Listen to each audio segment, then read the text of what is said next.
હું તમારી સામે શેર કરું છું એક એવી મીઠાઈ જે કોઈ પણ સહેલાઈથી બનાવી શકે, ઓછી સામગ્રીથી બને છે, દેખાવમાં એકદમ સુંદર અને ખાવામાં બહુ જ ટેસ્ટી, મોઢામાં મૂકતા જ એ તરત જ ઓગળી જશે। આ રેસીપી તમે ચોક્કસ એક વખત કરશો।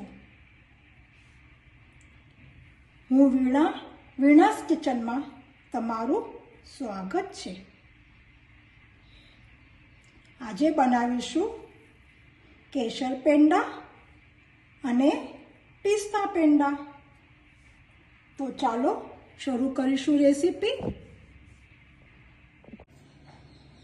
તો રેસીપી શરૂ કરીશું।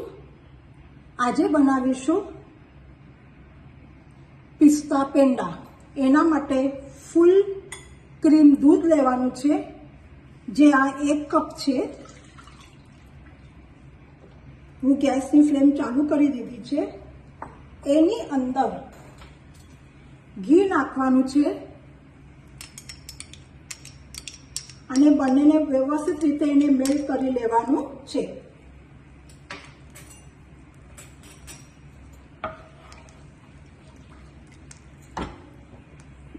ગેસની જે ફ્લેમ છે એ તમે મીડિયમ રાખવાની છે અને સતત હલાવતું રહેવાનું છે, નહીં તો પછી નીચે એકદમ એને ચોટી જશે, કારણ કે દૂધ અને મિલ્ક પાવડર હોવાથી એને સતત હલાવતું રહેવું।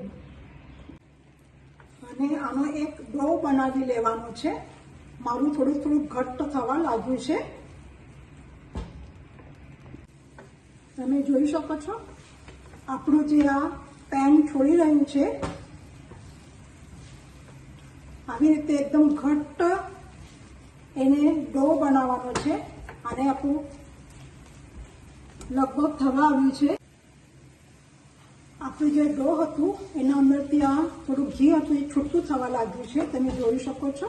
હવે ગેસનું ફ્લેમ બંધ કરીશું અને એને ઠંડુ થવા દઈશું। હવે હું એને એક પ્લેટમાં કાઢી લઉં છું, એટલે ફટાફટ ઠંડુ થઈ જશે।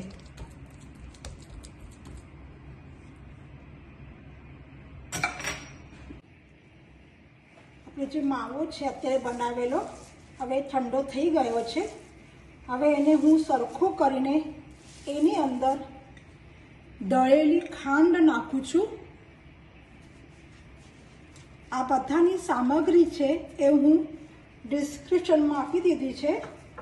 હવે આ બધું સરખું રીતે ભેગું કરીશું।